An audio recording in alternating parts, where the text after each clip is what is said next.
What's up, family? Welcome back to the Chaz in Motion podcast.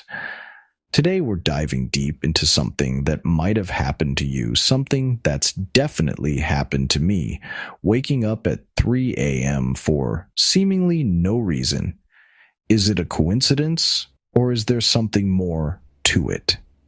We're going to explore what the Bible and some insightful teachers say about this phenomenon. So stick around and let's get into it. Have you ever been dead asleep? Then suddenly you're wide awake at 3 a.m. with this strange sense that you need to be up, like something is trying to tell you something. You might think it's just a random wake-up call, maybe you need to pee, but what if it's actually a spiritual wake-up call? The sources suggest it's more than just a coincidence. In Ephesians 5:14, it says that God is the one who gives us breath and wakes us up from our sleep. It's not just an alarm clock or random occurrence. It's the Lord allowing us to wake up. The spiritual realm is accessible to everyone at certain times, not just believers.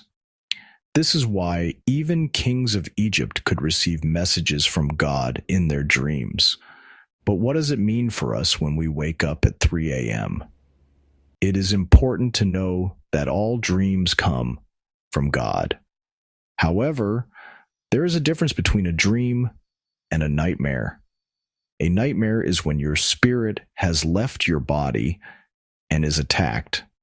The devil can cause confusion by making you think a dream from God is actually from him. Now let's talk about the watches. The sources talk about spiritual gates and watches and how understanding them is crucial for effective prayer. Think of it like this. There are specific times when the spiritual realm is more accessible. This is why some people feel a heightened sense of spiritual awareness at 3 a.m. God created light and called it day and darkness and called it night. The measure of a day is not a 24-hour period. It is referring to a season. The day is released from the spiritual realm into the physical realm. There are different times that the day is released, and it is critical because whoever possesses that day will have influence to manipulate the day the way they want. This means that the enemy tries to influence the day with accidents, calamities, and spells. This is also why witches and dark entities often operate at night. If you don't understand the watches of the day, you cannot effectively engage in spiritual warfare.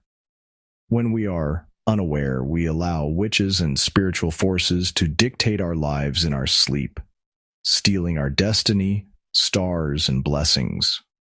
The enemy has a plan to steal, kill, and destroy. So, what do we do about this? First and foremost, don't ignore it. When God wakes you up, it's not a mistake. It's an opportunity. It's a call to action. Here are some practical steps you can take. When you wake up at 3 a.m., pray. If you don't know what to pray about, start with Psalm 91. Pray in tongues regularly. This can help you develop a deeper connection with God. Consistent prayer creates a pattern that interferes with the enemy's cycles in your life. Try setting aside a specific time to pray daily. If you can't find someone to help you, create your own altar. Ask God to help you interpret your dreams. Develop a spirit of discernment through the Holy Spirit and daily prayer. If you remember a dream, rebuke it. If you feel it's negative, if you don't remember your dream, ask God for help. Combine prayer with fasting to build a stronger relationship with God. Let me tell you a story that was mentioned in the sources that really stood out to me. There was a man who was dedicated to the occult, and every time they tried to pray for him at 3 a.m., he would fall into a deep sleep almost a coma. They eventually discovered that this was a pattern, a time when dark forces would come for him. The only way he was delivered was when they prayed consistently at that hour for 50 days. The consistent prayer broke the cycle. The reality is the enemy wants to program your life and dictate everything, keeping you in the dark. But God is always a step ahead. He's trying to wake you up, not just physically, but spiritually. Don't ignore these moments. Use them to connect with God, break free from cycles, and step into your purpose. As Hosea 4:6 says, "My people perish for lack of knowledge. Let's not be those people." That's all for today's Chaz in Motion podcast.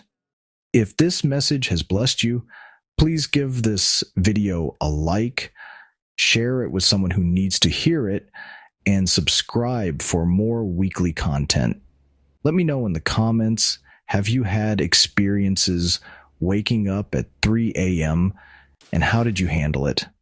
I am interested to hear your thoughts. Until next time, stay in motion.